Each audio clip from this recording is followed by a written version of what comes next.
Commander Jake Morrison walked across the bridge of the Starship Liberty. His boots made soft sounds on the metal floor. He stopped at the big window and looked out at space. What he saw made his heart beat faster. A huge alien ship floated in the darkness. It was bigger than any human ship ever built. The alien vessel looked strange and beautiful at the same time. It was made of what looked like glass or crystal. The ship seemed to grow like a living thing instead of being built like human ships. Colors moved across its surface like waves on water. Blue and green lights pulsed through the crystal walls. Jake had been in space for 15 years. He had seen many things, but nothing like this. "Sir, they are trying to talk to us," said Lieutenant Amy Carter. She sat at the communications desk. Her face was pale. "The computer is trying to understand their language. It says they want to meet us." Jake felt his mouth go dry. This was the moment humans had waited for, the moment they had dreamed about and feared. First contact with aliens from another world. "Tell them we want to meet them too," Jake said. His voice sounded calm, but his hands shook a little. Within an hour, the alien ship sent a small craft to the Liberty. The small ship looked like a bubble made of light. It passed through the Liberty's walls like they were not there. This made the human crew very nervous. The aliens came aboard without spacesuits. There were 5 of them, and they all looked different. The first alien was tall and thin. Its skin was so clear that Jake could see light moving inside its body. The second alien was short and round. Its body was covered with something that looked like green moss. The moss moved and changed colors. The third alien looked like it was made of living rock. The fourth alien was hard to look at directly. It seemed to be made of shifting shadows. The fifth alien looked almost human, but its eyes were too big and completely black. The tall alien stepped forward. When it spoke, Jake did not hear words with his ears. Instead, the words appeared in his mind like thoughts. "I am Vexthul," the alien said without moving its mouth. "I speak for the Galactic Convergence. We have been watching your species for a long time. We are very interested in how you live and grow." Jake felt strange hearing thoughts that were not his own. Captain Lisa Hayes stepped up next to him. She was Earth's best scientist for studying life forms. She had studied every living thing on Earth from tiny bacteria to great whales. "We are honored that you came to visit us," Lisa said. "We have wondered if we were alone in the universe. Now we know we are not." The alien called Vexthul made a sound like wind through leaves. The translator in Jake's mind told him this was laughter. "You are far from alone," Vexthul said. "There are thousands of intelligent species in the galaxy. We have been traveling between stars for millions of years. We have seen many worlds and many forms of life." The moss-covered alien moved closer. Its voice in Jake's mind sounded like water running over stones. "Your species is very young. Most species take much longer to build ships that travel between stars. You humans did it very fast. Too fast. This puzzles us." Jake looked at Lisa. She looked back at him with wide eyes. Neither of them knew what to say. "We study how species grow and change," Vexthul continued. "We learn how they make tools and build cities. We watch how they solve problems. Your species does things that no other species does." The rock-like alien spoke for the first time. Its voice was like stones grinding together. "We have watched thousands of species grow from simple animals to star travelers. It usually takes millions of years. Your species did it in just thousands of years. This should not be possible." Lisa found her voice. "What makes us so different?" "Many things," said Vexthul. "But one thing stands out above all others. Tell us, when did your species first learn to control energy for making tools?" Jake thought about this question. It seemed simple, but he felt like there was a trap in it somewhere. "We have used fire for a very long time," Jake said slowly. "Even our most ancient ancestors knew how to make fire. They used it to cook food and make tools. They carried fire with them when they moved from place to place." The silence that followed was so complete that Jake could hear his own heartbeat. All 5 aliens became very still. The lights in the crystal alien's body stopped moving. The moss on the second alien stopped changing colors. Even the shadow alien seemed to freeze. Did you say fire? Vexthul asked. The word came out of the translator like a whisper. Yes, Lisa said. Our ancestors learned to make and control fire over 1 million years ago. They lived in caves and used fire to stay warm and cook their food. They made better tools by heating metal and fires. The moss alien made a sound like a small animal in pain. This cannot be true. No species learns to control fire when they are still primitive. Fire is too dangerous. It destroys everything it touches. The rock alien moved its heavy body closer to the humans. Fire is one of the most dangerous forces in the universe. Young species that try to use fire usually destroy themselves. Forest fires, explosions, poisonous smoke. Fire kills more young species than war or disease. Jake felt confused. But fire is useful. It helps us cook food and stay warm. It helps us make metal tools and clear land for farming. You do not understand, said Vexthul. In all our studies of life in the galaxy, we have never found a species that mastered fire while they were still primitive. Fire is something that advanced species learn to use only after they have become very careful and very smart. The shadow alien spoke for the first time. Its voice was like wind in an empty house. We know of 12,000 intelligent species in the galaxy.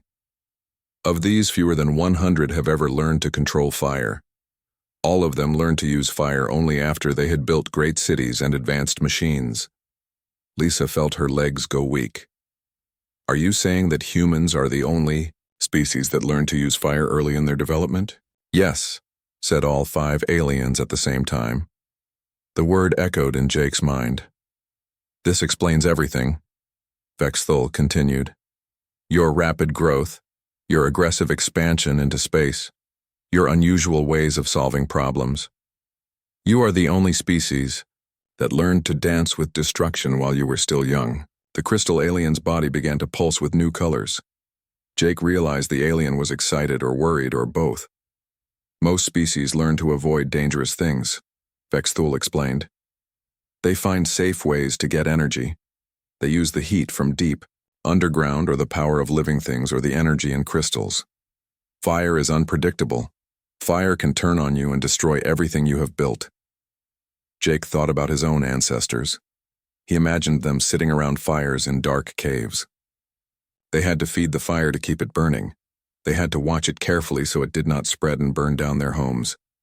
They had to learn which wood burned well and which wood made too much smoke. Your ancestors were very brave or very foolish, said the moss alien. They chose to live with something that could kill them at any moment. Maybe both, Jake said quietly. Lisa looked at the aliens with new understanding. You are telling us that learning to control fire made us different from every other species in the galaxy. Yes, Vexthul said. And now we must decide what this means. Your species may be the key to solving problems that have puzzled us for millions of years, or you may be too dangerous to let loose in the galaxy. The meeting room became very quiet. Jake realized that this conversation would change everything for humanity. They were not just meeting aliens, they were being judged by them. The future of the human race might depend on what happened in the next few hours. The meeting room on the Liberty became very tense.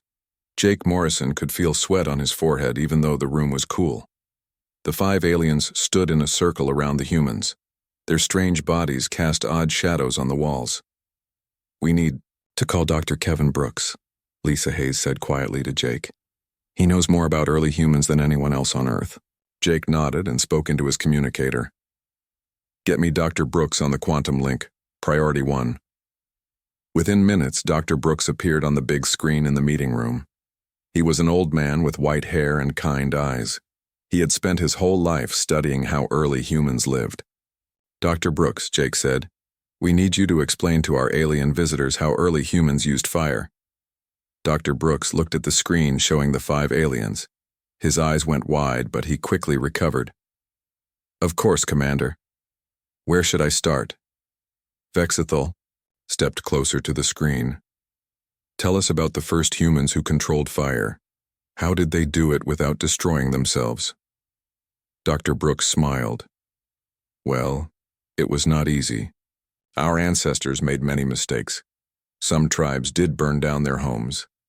Some people died from smoke or burns. But they kept trying, because fire was so useful. The moss alien made a sound like wind in grass. This is exactly what we mean. Fire is too dangerous for primitive minds to handle. But humans learned, Dr. Brooks continued. They learned slowly over thousands of years. First, they learned to keep fires burning that were started by lightning. Then they learned to move fire from one place to another. Finally, they learned to make fire from nothing using sticks and stones. The crystal alien's body began to pulse faster. How did they know which wood to burn? How did they know how much air to give the fire? These are complex chemical processes. Dr. Brooks laughed. They did not know about chemistry. They learned by watching and trying. If they used wet wood, the fire made too much smoke. If they used dry wood, it burned better. If they blew on the fire, it got bigger. If they covered it with dirt, it went out. Trial and error, Lisa said. They learned by making mistakes and trying again. The shadow alien moved closer. Most species that use trial and error with dangerous forces do not survive. The errors kill them. Some humans did die, Dr. Brooks admitted. But enough survived to pass their knowledge to their children. Each generation knew a little more about fire than the one before. Jake watched the aliens carefully. They seemed to be having trouble understanding this idea. Your ancestors chose to live with constant danger, the rock alien said. Its voice was like boulders rolling down a hill. They could have chosen safer paths. What safer paths? Lisa asked. Vexthul began to explain. My people, the Jelkar, evolved in the atmosphere of a gas giant. We never encountered fire. We learned to use the electrical fields in our atmosphere. It was much safer. The moss alien stepped forward. My people lived deep underground. We learned to use the heat that comes from deep in the planet. It was warm and safe and never went out of control. The crystal alien spoke next. We grew up on a world of ice and crystal. We learned to store energy in crystal formations.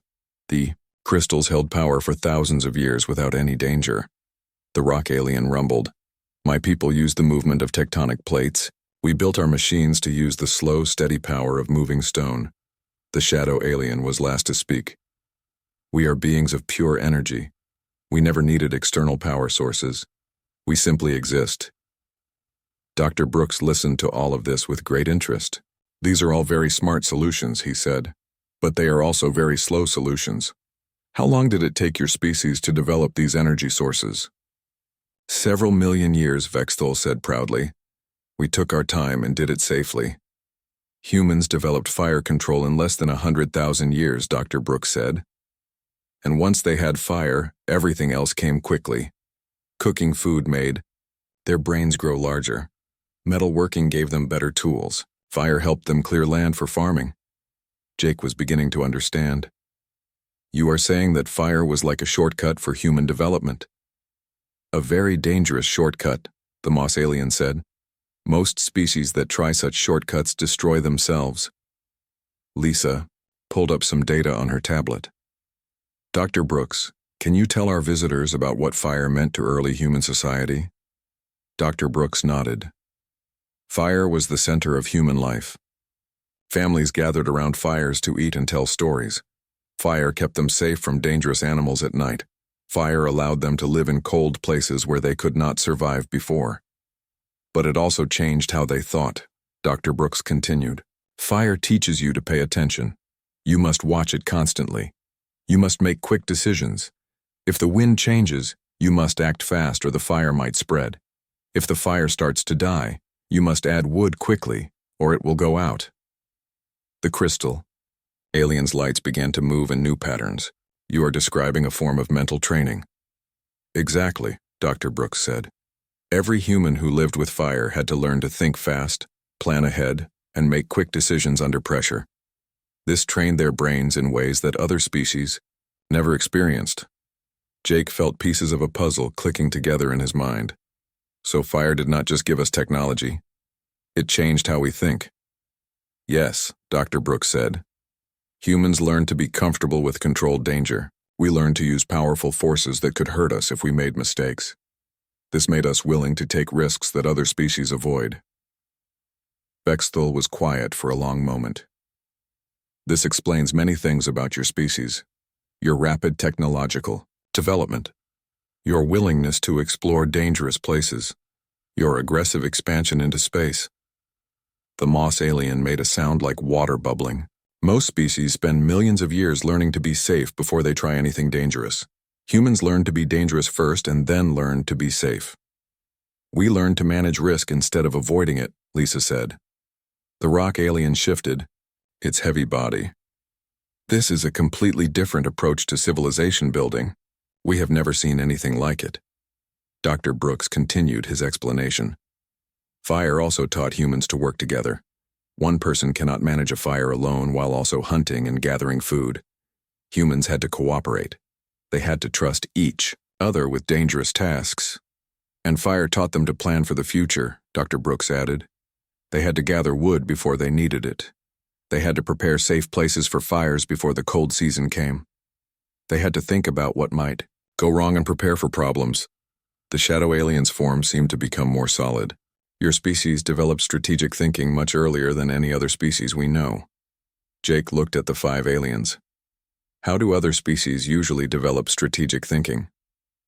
Very slowly, Vexthul said.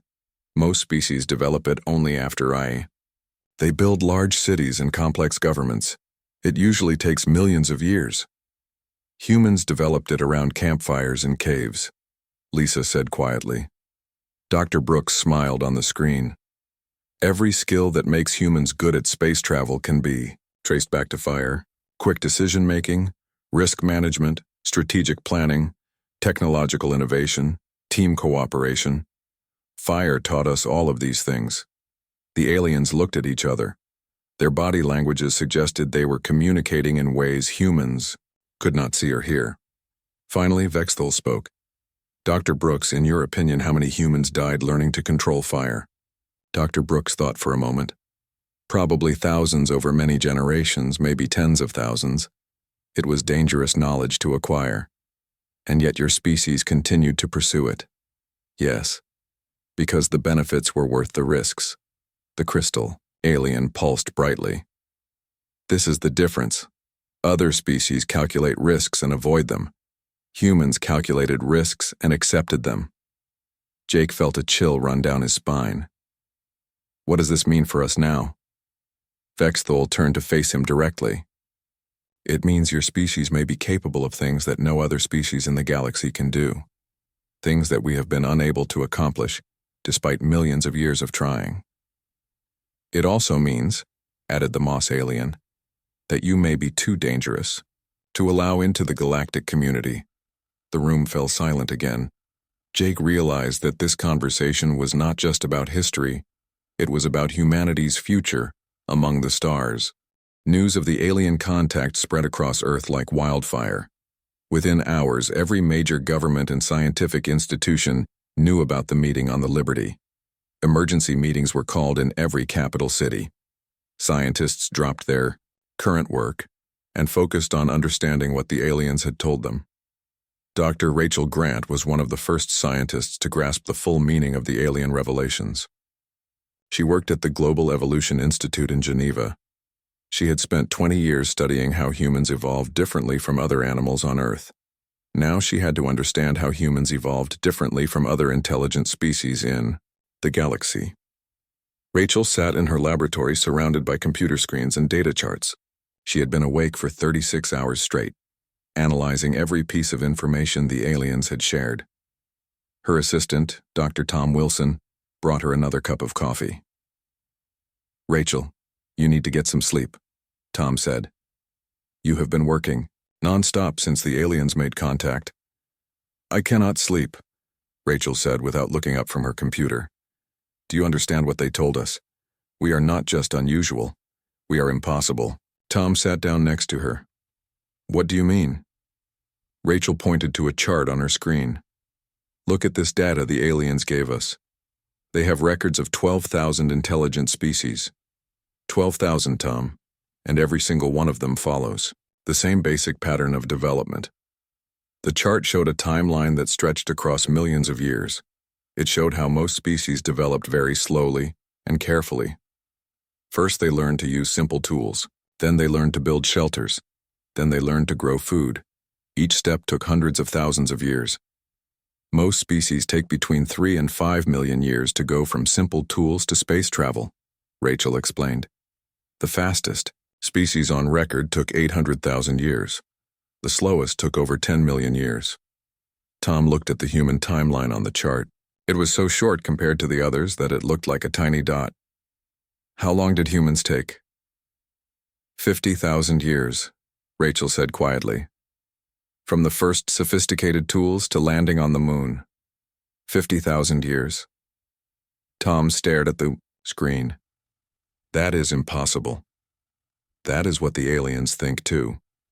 According to their calculations, humans should not exist. A species that develops this fast should destroy itself long before reaching space travel. Rachel pulled up another chart. This one showed the relationship between fire use and technological development across different species. Look at this pattern. Every other species in the galaxy avoided fire until they were already very advanced. They used safer energy sources for millions of years before they ever tried to control combustion. The chart showed that most species did not learn to use fire until they had already developed advanced chemistry, metallurgy, and safety protocols. For them, fire was the last step in energy development, not the first.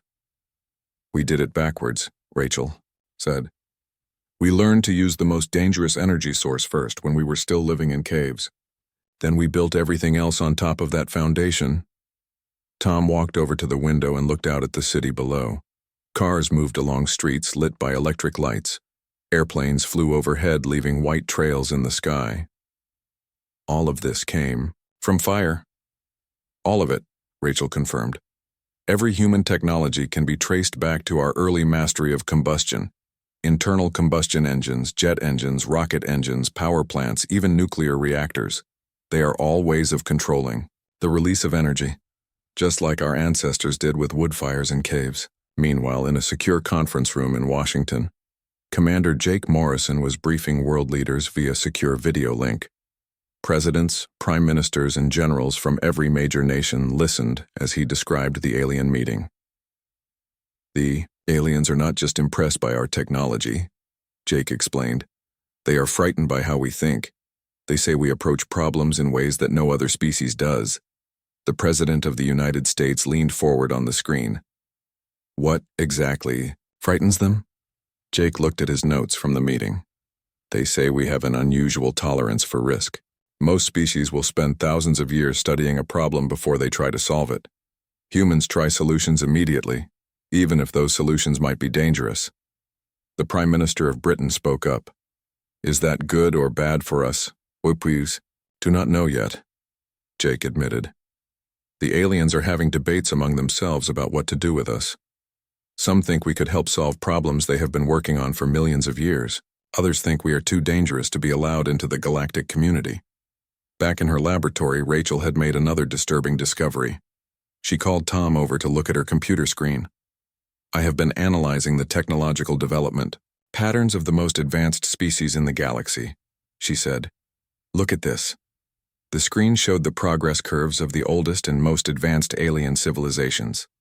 All of the curves started steep, but then flattened out completely. What am I looking at? Tom asked. Technological stagnation, Rachel said grimly.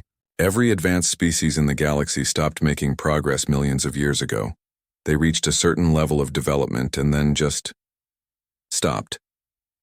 Tom studied the charts more carefully. Why did they stop? Because they became too careful, Rachel explained. They developed technologies very slowly and safely, but that same caution that kept them alive also made them afraid to try anything new or risky. Rachel pulled up profiles of some of the most advanced alien species. The Jelker have had the same technology for 3 million years. The crystal beings have not invented anything new in 5 million years. They are incredibly advanced by our standards, but they have been standing still for longer than life has existed on Earth. The implications were staggering. The galaxy was full of ancient, advanced civilizations that had become completely static. They had all the knowledge and technology they needed to live comfortable lives, but they had lost the ability to innovate or grow. They are like old people, Tom said quietly. Very wise, very careful, but no longer willing to take chances. Exactly, Rachel agreed. And then humans come along. We are like teenagers compared to them. Young, reckless, willing to try dangerous things just to see what happens.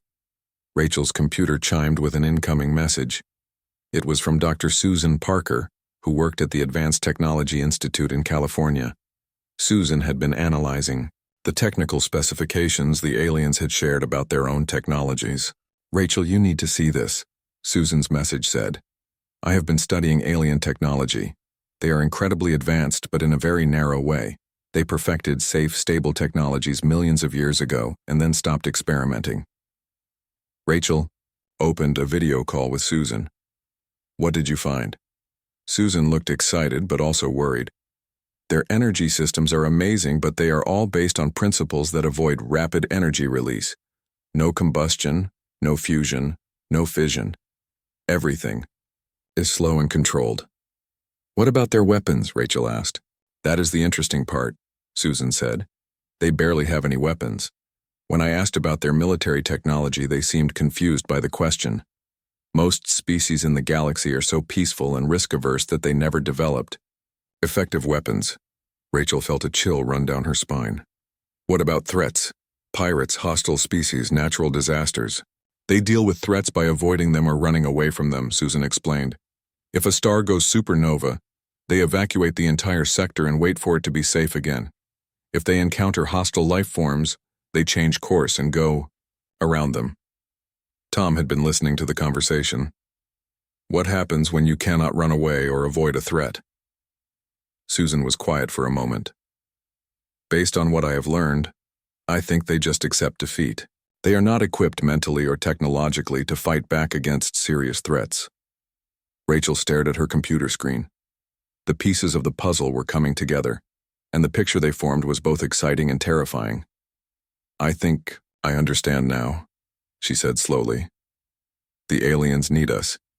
They have been stagnant for millions of years because they lost the ability to take risks and try new solutions. We are the first species they have encountered that still has that ability. But they are also afraid of us, Tom pointed out. Yes, Rachel agreed. Because the same qualities that make us useful also make us dangerous. We are the only species in the galaxy that learned to embrace chaos instead of avoiding it. The future of humanity suddenly seemed much more uncertain than it had just a few days ago. 3 months had passed since first contact with the aliens. The world had changed in ways no one could have imagined. Every day brought new revelations about the galaxy and humanity's place in it. But on a cold Tuesday morning in March, everything changed again. Commander Jake Morrison was eating breakfast in his quarters aboard the Liberty when the emergency alarm sounded. He dropped his coffee cup and ran to the bridge.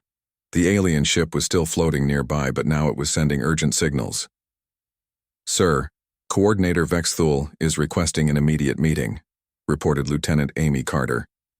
They say it is a matter of life and death for an entire planet.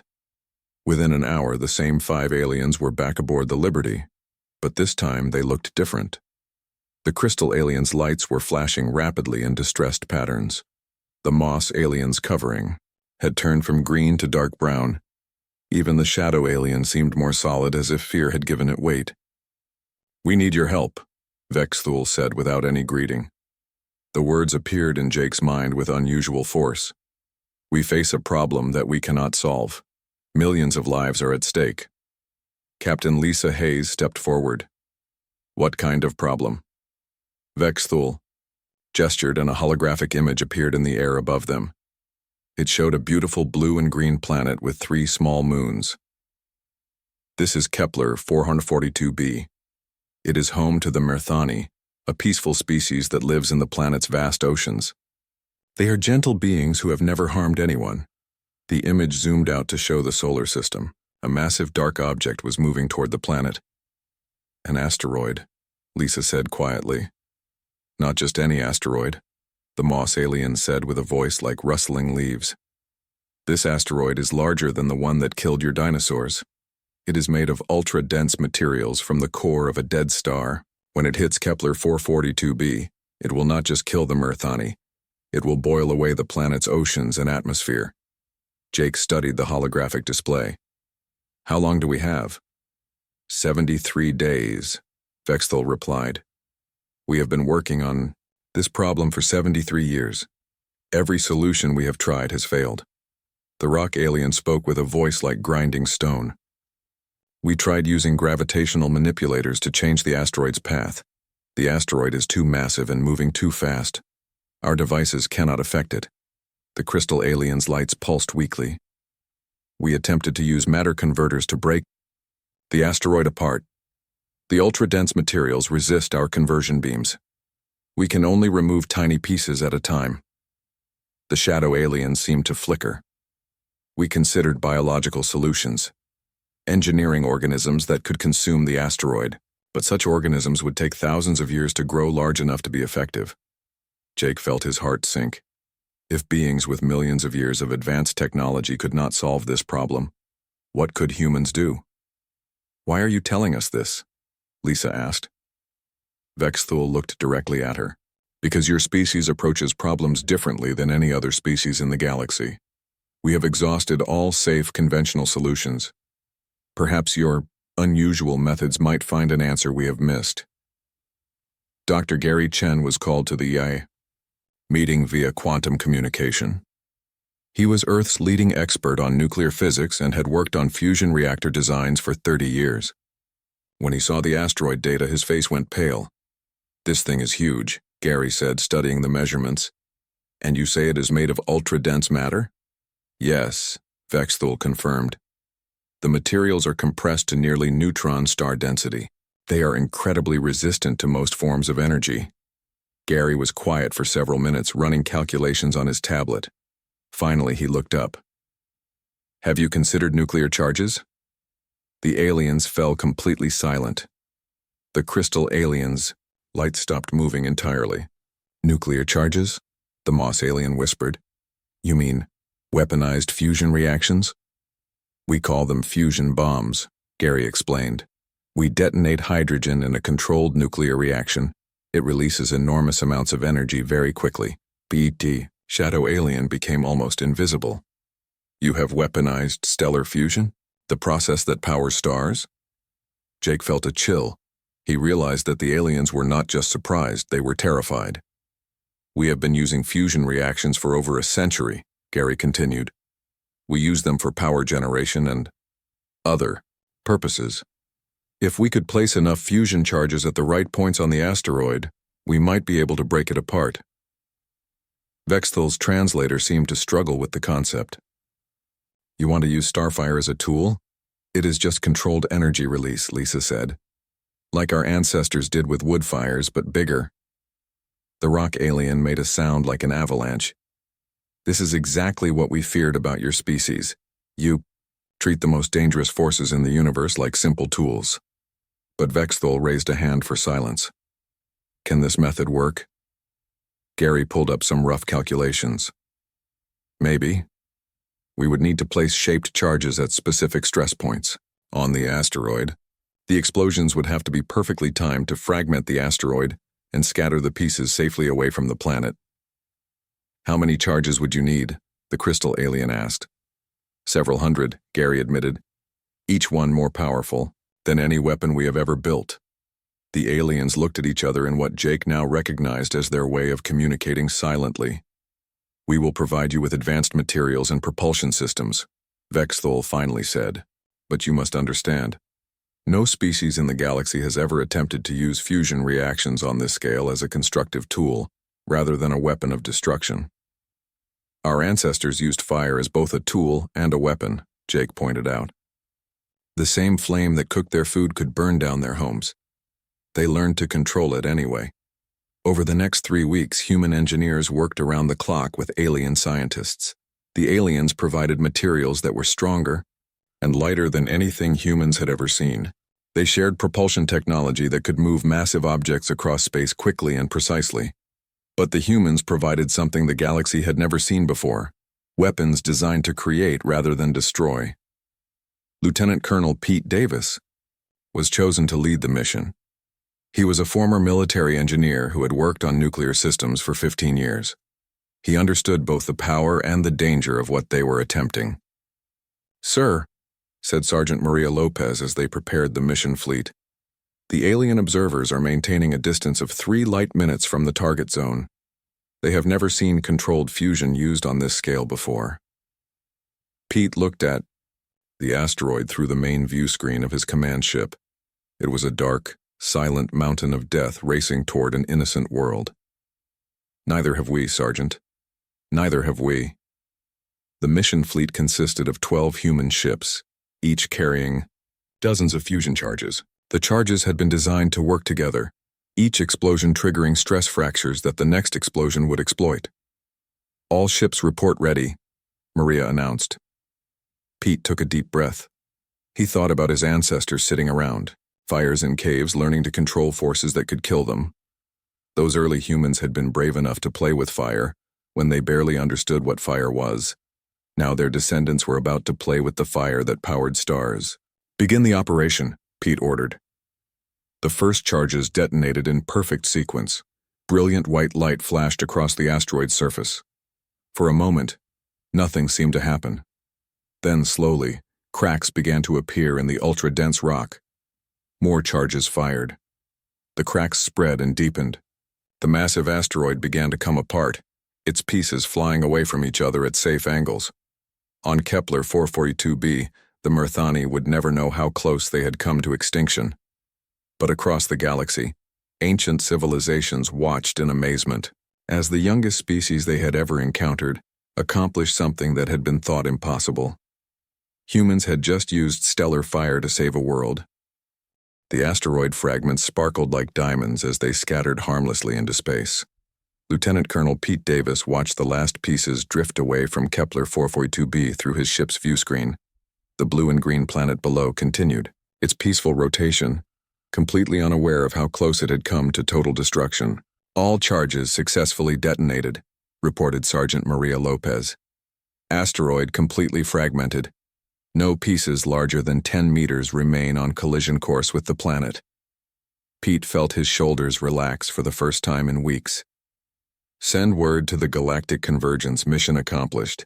3 light minutes away, the alien observation fleet had watched the entire operation in stunned silence. No species in galactic history had ever used fusion reactions as precision tools on such a massive scale. What humans had just accomplished should have been impossible. Back aboard the Liberty, Commander Jake Morrison received congratulations from Earth. Every world leader wanted to thank the mission team personally. But Jake was more interested in the reactions of the aliens.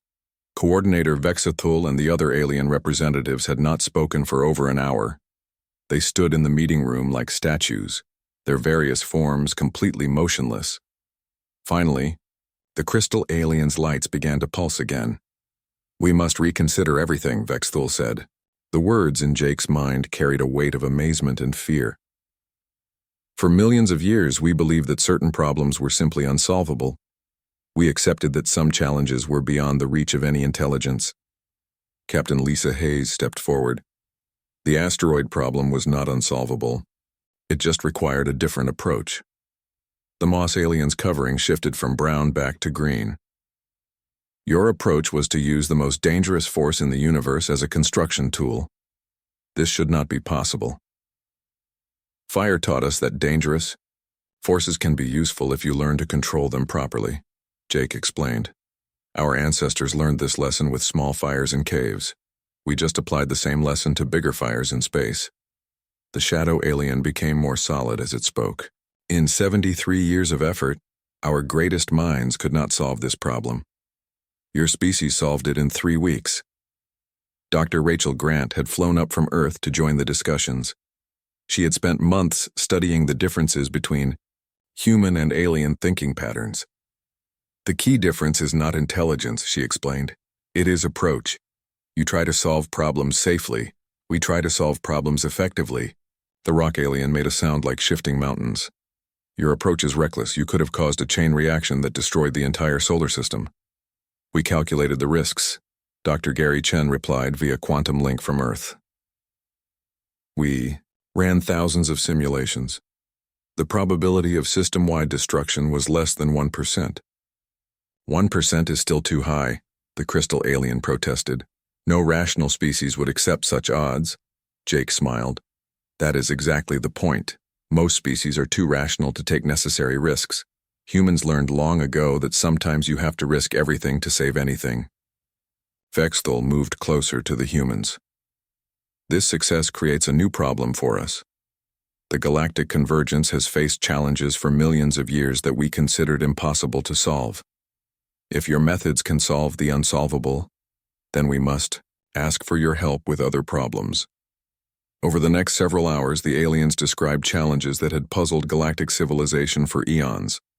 Rogue artificial intelligences that used quantum encryption no conventional computer could break. Pirate fleets that used experimental weapons based on dark matter manipulation. Stellar phenomena that threatened entire star systems but could not be predicted or prevented using known science. We have tried every safe, conventional approach to these problems, the Moss alien explained. But safe approaches are not working.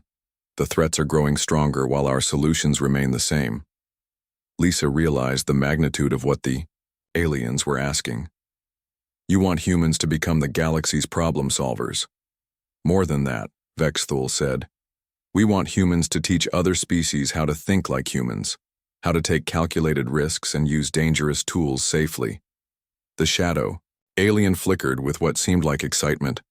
For millions of years, the galaxy has been stagnant. We perfected safe technologies and safe thinking, but we lost the ability to grow and adapt. Your species still has that ability. Dr. Rachel Grant understood the implications immediately. You are offering us a partnership. Human innovation combined, with alien resources and knowledge. Yes, all 5 aliens said simultaneously. Jake felt the weight of history settling on his shoulders. What would this partnership look like? Vexthal gestured, and a holographic map of the galaxy appeared. It showed thousands of star systems, trade routes, and civilizations. The galactic convergence spans 12,000 worlds and includes over 2 million individual species. We offer humans full membership and leadership roles in our most challenging projects. The crystal aliens' lights pulsed brightly. We also offer access to our accumulated knowledge, technologies, sciences, and discoveries from millions of years of galactic civilization. And in return, Lisa asked, you help us solve problems we cannot solve ourselves, the rock alien rumbled. You teach us to think beyond our limitations. You help us break free from the stagnation that has trapped us for millions of years. Jake looked at his crew and the scientists on the quantum link. This was far beyond anything they had imagined when they first detected the alien ship. We need to discuss this with our governments and our people. Of course, Vexthal agreed. But understand that time is limited. The problems we face are growing worse while we remain unable to address them. The galaxy needs the kind of thinking that only humans seem to possess. Dr. Gary Chen spoke from Earth.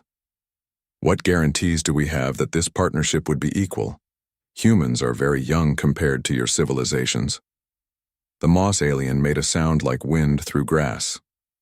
Your youth is precisely what makes you valuable. Ancient wisdom is useful, but it can become ancient stubbornness.